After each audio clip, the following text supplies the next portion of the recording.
Carpenter Street. This is Star Trek Enterprise Season 3. I have to say that Season 3 overall is getting a lot better. This is my third time, I guess third time's the charm, going through Enterprise.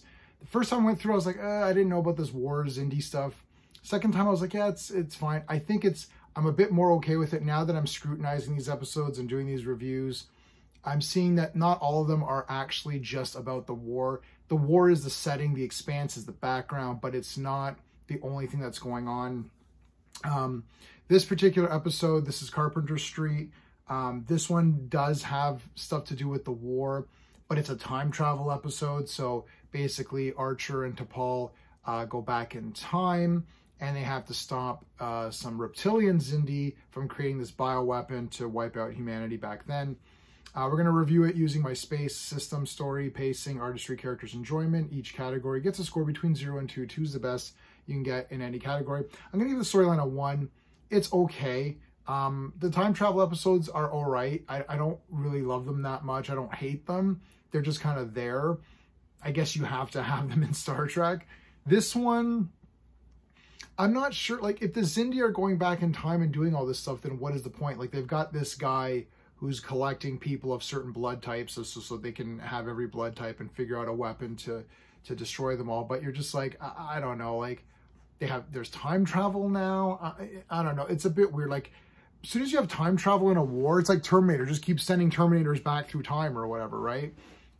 Except in that movie, they're like, you know, they had their one chance to send someone back, but then they had a second chance and a third and a, 15th Terminator or whatever.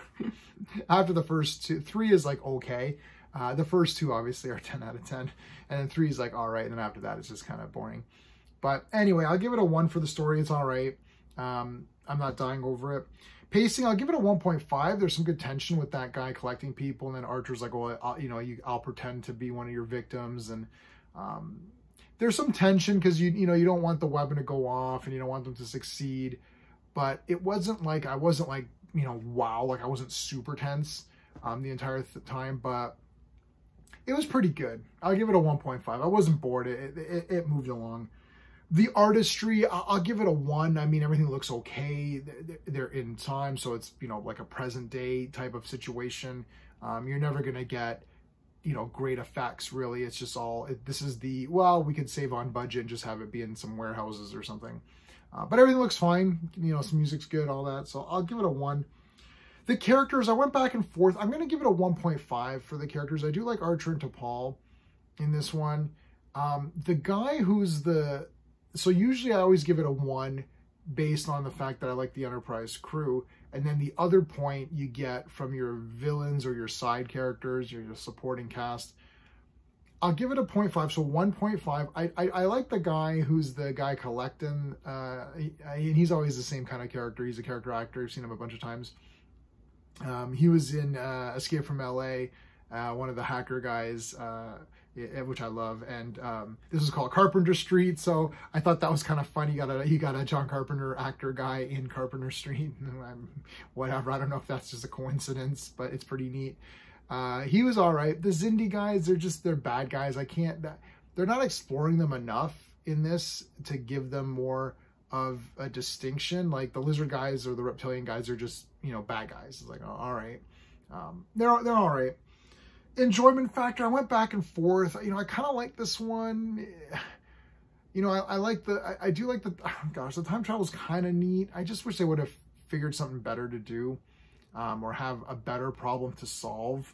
I'll give it a 1.5 because I'm a bit of I don't know if I should give it a 1.5, really. You know what? I think I'm going to give it a 1. I'm going to change my score to a 1. I liked it. I didn't love it. I'm close to giving it 1.5 because I am a bit of a sucker for time travel, even though I don't, often it doesn't make sense. Yeah, I'll stick with 1. This episode is all right. So I'm giving it a 6 out of 10. I'm definitely liking them more. And thinking back to when I was going to start season 3, I thought, wow, these are all going to be 4s and 5s out of 10. Most of them have really been 6, 7. There's been a few really good ones sprinkled in, and there's going to be a few coming up pretty soon that I'm going to be given really high marks to because some of them have been really awesome. So there has been a few that you've just seen depending on if you're watching this in order or not, that have been pretty good. And this one's like okay. So 6 out of 10, it's fine. If you like my space system, please like the video, consider subscribing, check out the playlist for Star Trek. That's it. Until next time.